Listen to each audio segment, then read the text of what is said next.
going to a different economy, and we're going to be learning more about that as we go. But clearly, we're learning that things can be done from remote locations. We're learning that technology can replace people even more than we thought. We're not going back to the same economy. We're recovering, but to a different economy, and it'll be one that is more leveraged to technology. And I worry that that is going to make it even more difficult than it was for many workers. In Silicon Valley, and my friends who work in technology know that what we did to the manufacturing workers, we are now going to do to the retail workers, the call center workers, the fast food workers, the truck drivers, and then even bookkeepers, accountants, insurance agents, lawyers, and on through the economy. So what happened to the manufacturing workers is a very clear sign. This effort, and China has big plans for this. They intend to seed their digital yuan into the global environment by giving it away to visitors at next winter's Olympics. When they arrive at the airport, they're going to get yuan digital wallets. They're going to receive digital yuan. They're going to use it throughout their visits to Beijing, and then they're going to take it back to their home countries. They see this as a huge advantage. Why? Because who controls the underlying protocols, who controls the underlying standards of the future of money will control the future of money. And what's the role of stable coins? To our point about broader volatility, what's the role that that's going to play too? Yeah, you got it. So Argentina is a country that's had 8 currency crises since their central bank was founded. They created the Argentine peso, and tethered it to the dollar, but never fully dollarized, Julia. So their currency is rapidly devaluing, and inflation is going to exceed 50%. So you're talking about a place that uses the dollar as unit of account. Demand for the dollar is so high that in parallel black markets, it's worth twice as much. And so what we want to do is extend this global monetary network that's better than Visa, better than Western Union, and give them superior payments. Now, the trick is, how do I replicate the Chase Bank that we have in the US in Argentina? You cannot buy and move more than $200 a month in Argentina. They ban it because more use of dollars in a credit system is going to put a run on their federal reserves of the bank. And so how do I get around? How do I want to give them dollar cash collateral that they can use. If they want more exposure to Bitcoin, go get it. If they want less, stay in some dollar cash collateral. And then we use that collateral, we use that dollar balance to move money over the Lightning Network.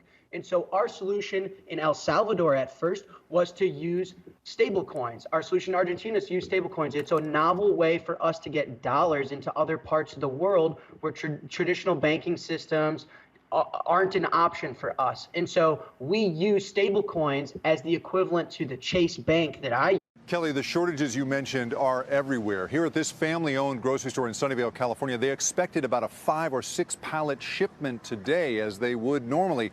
Instead, they got nothing, they said, from their supplier. And you're hearing that story all across the nation.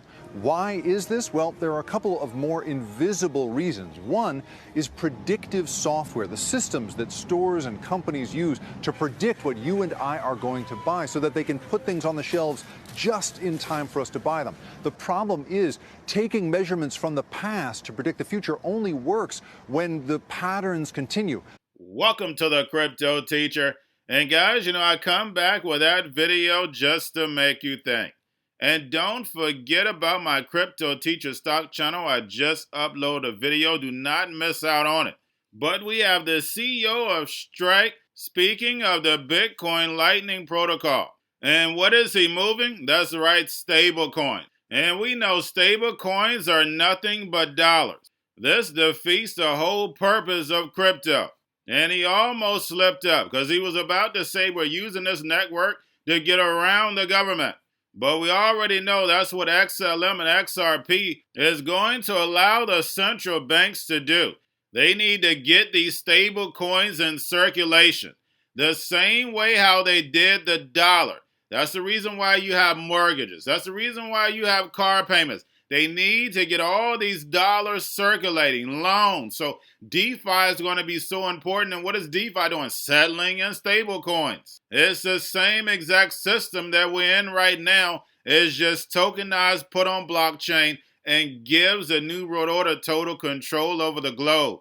And then lastly, guys, we have the grocery stores. We see the supply chain messed up, and we know it's done on purpose. Now they say it's software, but we know this is a way to move us over to the fourth industrial revolution because we know blockchain is going to handle all of the supply chains.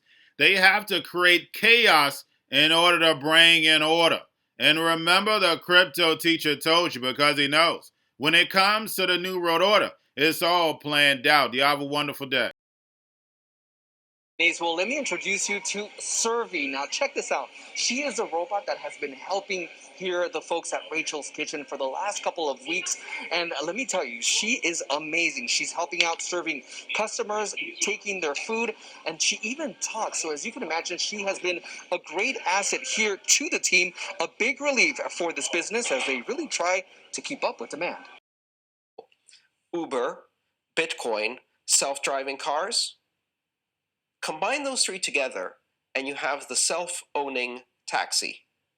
A car that is a corporation that owns itself, pays for the car lease, the car insurance, and the gasoline from the revenues it makes, giving passengers a ride, and there's not a single human involved in that matter. The most powerful person in the world is the storyteller. The storyteller sets the vision, values, and agenda of an entire generation to come, Steve Jobs. And guys, you know I truly believe in this. When you look at the New World Order, they're the storytellers. And that's the reason why I wrote my New World Order book. But guys, now it's time to change the current generation. And I wrote 3 kids' books. You know I love the Trinity because I understand the power that's in it. So I have 3 books. We have an opportunity to change the generation, to educate, not just me, but I want to show you that I take action on a daily basis. And I want you to take action on a daily basis.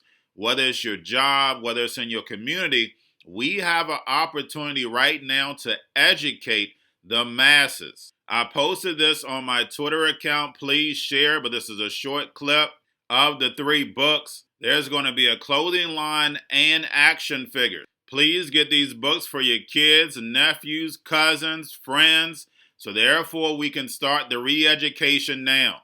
Because as we see, the fourth industrial revolution foundation is definitely here. Robots, algorithms, drones, taking humanity out the picture. We have to re-educate. But let's get into the video. Part 1. King Joshua and Grandma Tam save the village. Part 2. King Joshua and Grandma Tam save New York from COVID-33. Part 3. King Joshua and Grandma Tam goes to China. It's mandatory to get part 1, part 2, and part 3 of this series. It's time to re-educate Generation Z.